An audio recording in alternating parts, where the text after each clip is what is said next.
Καλησπέρα. Έρος και σεξ πάνε άραγε πάντα μαζί και αν ναι, πότε, πώς, με ποιο τρόπο, πώς συνδυάζονται. Είναι γεγονός ότι όταν είμαστε φουλ ερωτευμένοι και απολαμβάνουμε και ένα καλό σεξ, τότε ζούμε καταστάσεις υψηλής έντασης, αβάσταχτων συγκινήσεων και συγκλονιστικών δονήσεων ψυχικά και σωματικά. Ωστόσο, είναι σημαντικό να δούμε ότι αυτές οι δύο ανάγκες, η ανάγκη μας να ερωτευόμαστε και η ανάγκη μας για σεξ, όντως κάποιες φορές πάνε μαζί, ταιριάζουν. Ωστόσο, είναι σημαντικό να δούμε ότι μπορεί να τέμνονται, αλλά δεν ταυτίζονται. Δηλαδή, αντικατοπτρίζουν εντελώς διαφορετικά σύνολα σωματικών και ψυχολογικών στοιχείων η κάθε ανάγκη, συγκροτεί η κάθε μια ένα διαφορετικό αυτόνομο όλον, όπως και η ανάγκη μας για αγάπη είναι ένα τρίτο όλον. Είναι ανεξάρτητα μεταξύ τους, τα οποία τέμνονται, συναντιούνται, αλλά δεν είναι το ίδιο. Η ανάγκη μας για έρωτα και η ανάγκη μας για σεξ, όπως κάθε ανάγκη μας, έχει σίγουρα και ψυχολογικά στοιχεία και σωματικά.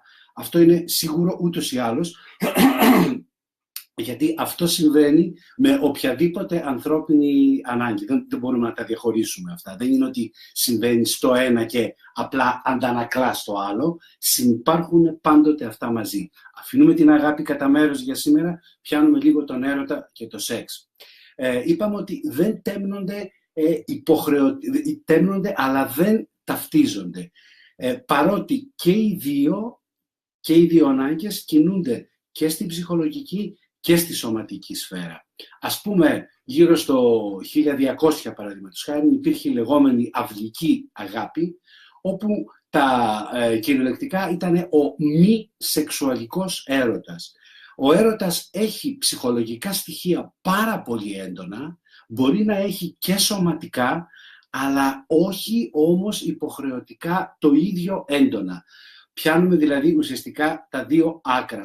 Κανένα άκρο δεν μπορεί να εξαφανιστεί, γιατί πάντοτε, όπως κάθε ανάγκη μας, επαναλαμβάνω πάρα πολλές φορές, έχει και ψυχολογικά και σωματικά στοιχεία, και πιάνουμε την περίπτωση του έρωτα τώρα, το ένα άκρο που έχει υπερβολικά έντονα ψυχικά στοιχεία, όπως ήταν τότε στην αυλική αγάπη, και τα σωματικά στοιχεία, ο σεξουαλικός πόθος, μετουσιωνόταν συνήθως στην ψυχολογική ή στην πνευματική σφαίρα. Μάλιστα σε μύθους που το σεξ μπήκε μέσα στον έρωτα, όπως ήταν στον Τριστάνο και στην Ιζόλδη, στο Ρωμαίο και στην Ιουλιέτα, επήλθε θάνατος, καταστροφή. Αυτό σημαίνει ότι είναι μια επιπλέον απόδειξη μέσα από τις παραδόσεις και τους μύθους ότι αυτό που λέμε έρωτας έχει πολύ έντονη ψυχική επαφή, ενώ το σεξ, ενώ έχει στοιχεία ψυχολογικά, δεν έχει κατά ανάγκη τόσο βαθιά ψυχική επαφή. Έχει πάρα πολύ έντονη το σεξ σωματική επαφή, σωματική εμπειρία, αλλά και ο έρωτας αντίστοιχα μπορεί να έχει σωματική, αλλά ελαχιστοποιημένη ή σχεδόν καθόλου ή μετουσιωμένη σε κάτι πνευματικό και ψυχικό. Έτσι λοιπόν στην αυλική αγάπη στο 1200 περίπου και μετά μέχρι και τον Μεσαίωνα, οι τροβαδούροι επινόησαν αυτό το είδος, ας μην το πω πλατωνικού έρωτα, γιατί υπήρχε δόνηση, υπήρχε τρομακτική συγκίνηση, αλλά που ήταν αποτέλεσμα προφανώς και σωματικού πόθου, που όλο όμως μετουσιωνόταν σε μια ψυχική εμπειρία, σε κάτι πνευματικό, πιο νοητικό. Θεωρούνταν μάλιστα και υπήρχε και κώδικας, υπήρχε βιβλίο κατά κάποιο τρόπο για το ποιοι ήταν οι κανόνες της αυλικής αγάπης, όπου το σεξ ήταν εξωστρακισμένο εντελώς. Αντίστοιχα, αν πάρουμε τώρα το σεξ, υπάρχουν καταστάσεις που μπορεί να είναι χωρίς καθόλου έρωτα, πάντοτε βέβαια υπάρχουν ψυχολογικά στοιχεία, αλλά να είναι ελαχιστοποιημένα στο σεξ. Ας πούμε, μπορεί να είναι σεξ της μιας ώρας, της μιας βραδιάς, της μιας μέρας, της μιας εβδομάδας. Υπάρχει η ερωτική φιλία, υπάρχουν οι sex buddies, υπάρχουν πάρα πολλοί τρόποι που κάποιος πολλά κανάλια επικοινωνιακά εννοώ, που κάποιος συναντιέται με τον άλλον και απολαμβάνει ο ένας το κορμί του άλλου και χαίρονται το σεξ. Επίσης υπάρχουν περιπτώσεις που υπάρχει αμυγής πόθος, σεξουαλικός, θέλουμε να γευτούμε το κορμί του άλλου, αλλά χωρίς να υπάρχει κατά ανάγκη, χωρίς να δηλώνουμε ότι είμαστε και ερωτευμένοι με τον άλλον σώνει και καλά. Επομένως, το σεξ και έρωτας μπορούν να πάνε μαζί ως ένα σημείο, τέμνονται, αλλά δεν ταυτίζονται. Επιπλέον, επειδή και στον έρωτα και στο σεξ νιώθουμε ότι το κέντρο μας έχει κατά κάποιο τρόπο εκτοπιστεί από εμάς, μας το έχει πάρει ο άλλος ή το άνθρωπος με τον οποίο είμαστε ερωτευμένοι και πρέπει να πάμε προς αυτόν για να ανακτήσουμε το κέντρο μας, είτε στο σεξ το αντικείμενο του πόθου, το οποίο μας ξέρει το στόμα από τη λαχτάρα να το αγγίξουμε, να το γευτούμε, πρέπει πάλι να πάμε προς τα εκεί. Συμβαίνει το εξής ιδιαίτερο φαινόμενο. Ο Άλτο Καροτενούτο το λέει αυτό και πάρα πολύ όμορφα, μάλιστα στα έργα του το τονίζει αυτό, ότι πάρα πολλές φορές ο σεξουαλικός πόθος μπορεί να παρερμηνευτεί ή να βιωθεί ως έρωτας, ότι ερωτεύομαι. Και αντίστροφα ο έρωτας ξαφνικά να γεμίσει από τα σωματικά σεξουαλικά στοιχεία, τα οποία στην αρχή ήταν κατά κάποιο τρόπο μειωμένα, ας το πούμε, στην αρχική ερωτική έμπνευση που μπορεί να ήταν μόνο στην ψυχική σφαίρα. Έτσι, πολλές φορές στον έρωτα μπορεί να ευχαριστιόμαστε το σεξ λόγω της έντασης της ψυχικής επαφής και αργότερα, όταν πάβουμε να είμαστε ερωτευμένοι με αυτόν τον άνθρωπο, μπορούμε να συνειδητοποιήσουμε, να καταλάβουμε ότι δεν έχουμε και καμία ιδιαίτερη σεξουαλική χημεία, ούτε είχαμε ποτέ και ίσως δεν θα τον πλησιάζαμε και ποτέ σεξουαλικά αν δεν τον ερωτευόμασταν. Αυτό γίνεται γιατί τα κέντρα μας και στις δύο ανάγκες είναι εκτοπισμένα από εμάς και πρέπει εμείς να πάμε προς τα εκεί για να τα ανακτήσουμε.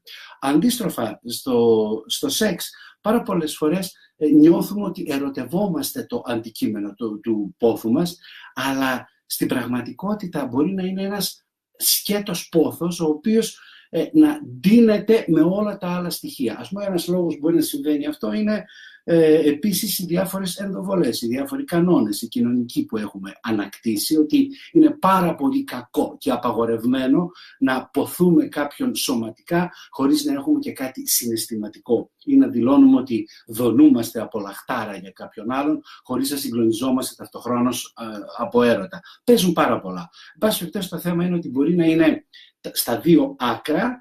Έτσι μπορούμε να έχουμε είτε έντονο έρωτα χωρίς τη σωματική επαφή, την ανάγκη για σωματική επαφή έντονη και έντονη σωματική σεξουαλική εμπειρία χωρίς να υπάρχει ο έρωτας σών και καλά. Από εκεί και πέρα όμως αυτά είναι τα άκρα, τα οποία καθώς πάμε προς τη μέση έρχονται περιπτώσεις που τέμνονται, ενώνονται χωρίς ποτέ να ταυτίζονται οι δύο εμπειρίες και ανάγκες. Ας δούμε λίγο στο τέλος τι συμβαίνει όταν τέμνονται οι δύο αυτές ανάγκες. Έτσι, όταν και ερωτευόμαστε και απολαμβάνουμε σεξουαλικό πόθο ταυτοχρόνως με το ίδιο πρόσωπο, τα πράγματα είναι πάρα πολύ ωραία. Διότι νιώθουμε ότι γινόμαστε ξανά πραγματικοί μέσα στα χέρια του άλλου. Γινόμαστε ζωοποιοί, καλλιτέχνες, γινόμαστε γλυπτά, αφινόμαστε στα χέρια του άλλου, ο οποίος κατά έναν τρόπο ξαναγράφει, ξανασμιλεύει, ξανασχηματίζει το σώμα μας, το ίδιο και εμείς κάνουμε στο σώμα του. Άρα γινόμαστε γλύπτες και γλυπτά ταυτοχρόνως, με όλη την εμπιστοσύνη που δημιουργεί το ερωτικό συναίσθημα, αλλά και με την ορμή που συνεπάγεται ο σεξουαλικός πόθος. Γινόμαστε κατά κάποιο τρόπο δηλαδή και αντικείμενα και υποκείμενα, που είναι ένα γεγονός το οποίο γεννά αμφιθυμία ούτως ή άλλως, έντονη κιόλας μάλιστα, γιατί παίζουν οι δύο αυτές καταστάσεις και αυτό δημιουργεί μια ένταση που είναι όλη αυτή η συγκλονιστική δόνηση που νιώθουμε, που βιώνουμε μάλλον, όταν είμαστε και ερωτευμένοι και ποθούμε σεξουαλικά και οι δυο ανάγκες τέμνονται αρκετά. Ουσιαστικά ξαναγράφουμε, αφινόμαστε να ξαναγραφτεί το σώμα μας μέσα στα χέρια, στο άγγιγμα, στην αγκαλιά και στη λαχτάρα του άλλου ανθρώπου. Αυτά είχα να πω σήμερα για το αν πάνε και πότε πώς πάνε μαζί έρωτας και σεξ. Πάνε μαζί, αλλά όχι υποχρεωτικά, είπαμε. Το θέμα με το τι γίνεται με την αγάπη, εκεί είναι το μεγάλο πανηγύρι, αλλά είναι αντικείμενο άλλων live βίντεο, ή αν πιάσουμε μεμονωμένα τι γίνεται στον έρωτα και στο σεξ. Επίσης όλα αυτά είναι αντικείμενα άλλων βίντεο. Να πω ότι από εδώ και πέρα σκέφτηκα πολύ και τα αιρετικά θα γίνονται κάθε 2 εβδομάδες ή 10 μέρες ή 2 εβδομάδες.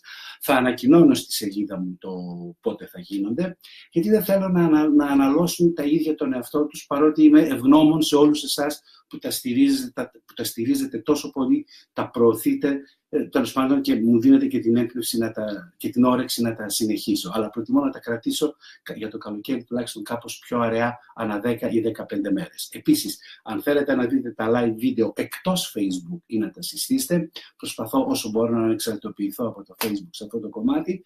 Μπορείτε να τα βρείτε στο YouTube, στο κανάλι μου, είναι το όνομά μου στα λατινικά, Πέτρος Θεοδόρου, ή στο blog της ιστοσελίδας μου, στα live βίντεο. Η ιστοσελίδα μου είναι πάλι το όνομά μου με λατινικά στοιχεία. Ευχαριστώ πάρα πολύ. Καλή σας συνέχεια. Καλό σας απόγευμα.